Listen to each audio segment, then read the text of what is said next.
Hyderabad metro ఒకప్పుడు దేశానికే తలమానికం. నిన్నటిదాకా బంగారు బాతులా కనిపించిన ఈ ప్రాజెక్ట్ ఇప్పుడు రేవంత్ సర్కార్ అసమర్థ నిర్ణయాలతో ఆపదలో పడిందా?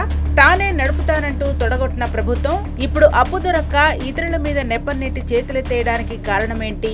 ప్రభుత్వం ఖజానా నుండి గంగపాలు చేసిన 1660 కోట్ల రూపాయల ప్రజాధనం మాటేంటి? అసలు హైదరాబాద్ మెట్రో భవితవ్యం ఇప్పుడు ఏ మలుపు తిరుగుతోంది? మెట్రోని అగాధంలోకి నెట్టేస్తున్న ఈ రాజకీయ క్రీడ వెనుక ఉన్న అసలు నిజాలేంటి?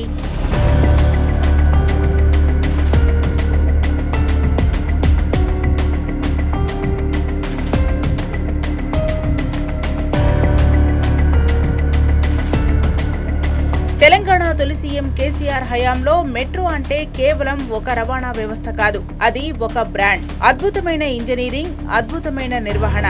ఎల్ఎన్టీతో ఒప్పందం కుదుర్చుకొని ఎలాంటి ఆటంకాలు లేకుండా ప్రాజెక్టును పట్టాలెక్కించారు. భాగ్యనగరానికి ట్రాఫిక్ కష్టాలు తీర్చడమే లక్ష్యంగా ప్రపంచ స్థాయి ప్రమాణాలతో నిర్మించారు కేసీఆర్. ఆ సమయంలో మెట్రో విస్తరణపై ఎంతో స్పష్టత ఉండేది. బీఆర్ఎస్ బాస్ కేసీఆర్ కి నగరంపై ఒక విజన్ ఉంది. ఇప్పుడు రేవంత్ అనాలోచిత నిర్ణయాలతో అసలు ఉంటుందో ఓడుతుందో తెలియని సందిగ్ధంలో పడిపోయింది.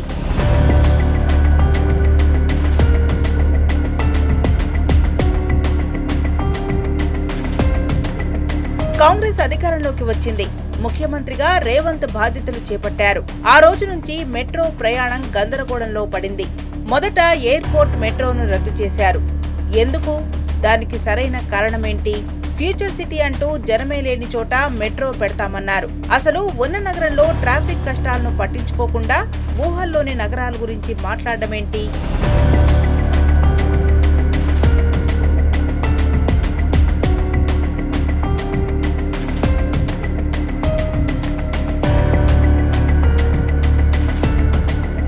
ఇక్కడే అసలు ఆట మొదలైంది.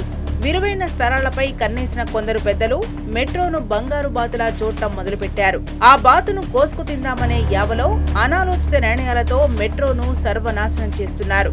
మేమే నడుపుతామని ప్రభుత్వం గంభీరంగా ప్రకటించింది. కానీ తీరా ఇప్పుడేమైంది?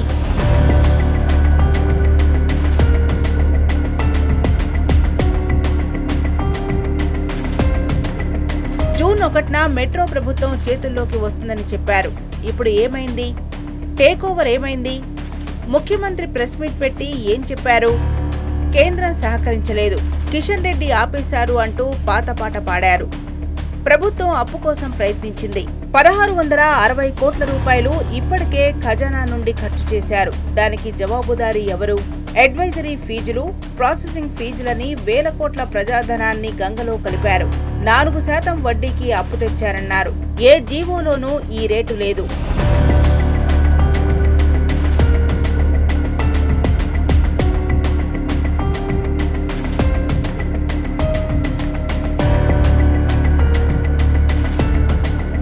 అసలు ఆర్థిక నిపుణులు ఏమంటున్నారంటే 8 నుంచి 11% వడ్డీ పడే అవకాశం ఉందని చెబుతున్నారు. అసలు నిజమేంటి? ఐఆర్ఎఫ్సి నుంచి రావాల్సిన లోన్ ఎందుకు ఆగిపోయింది? ప్రభుత్వం సమర్పించిన పత్రాల్లో లోపాలున్నాయా? లేక వడ్డీ రేటు గురించి ఏదైనా గోల్మాలుందా? ఈ 1660 కోట్ల రూపాయల ప్రజాధనం పోతే ఎవరు బాధ్యత తీసుకుంటారు? ఏదో జరిగిపోయింది, నేనేమీ చేయలేను అని చేతులెత్తేయడం ముఖ్యమంత్రి హోదాలో ఉన్న వ్యక్తికి తగునా?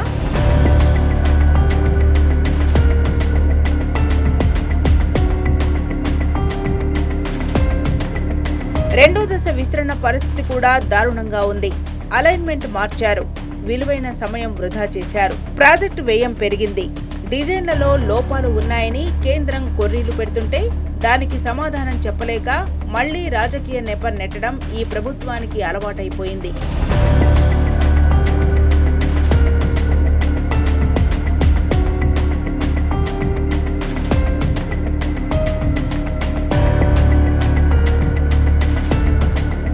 ఒకవైపు లక్షల మంది ప్రయాణికులు మెట్రో కోసం ఎదురు చూస్తుంటే ఈ రేవంత్ ప్రభుత్వం మాత్రం రాజకీయ కక్షలతో హైదరాబాద్ మెట్రోను ఆగమాగం చేస్తోంది.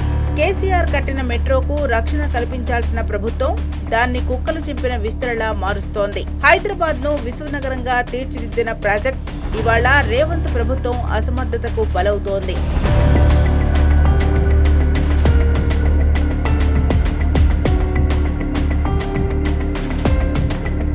ఇది కేవలం ఒక ప్రాజెక్టు సమస్య కాదు, ఇది హైదరాబాద్ భవిష్యత్తుకు సంబంధించిన సమస్య. రాజకీయాలు పక్కన పెట్టి అభివృద్ధి వైపు అడుగులు వేయాల్సిన ప్రభుత్వం అనాలోచిత నిర్ణయాలతో ఏం సాధిస్తోంది? మన నగర మెట్రో మళ్లీ గాడిలో పడుతుందా లేక ఇలాగే కొనసాగుతుందా? మీరేమంటారు? కామెంట్ సెక్షన్ లో తెలియజేయండి.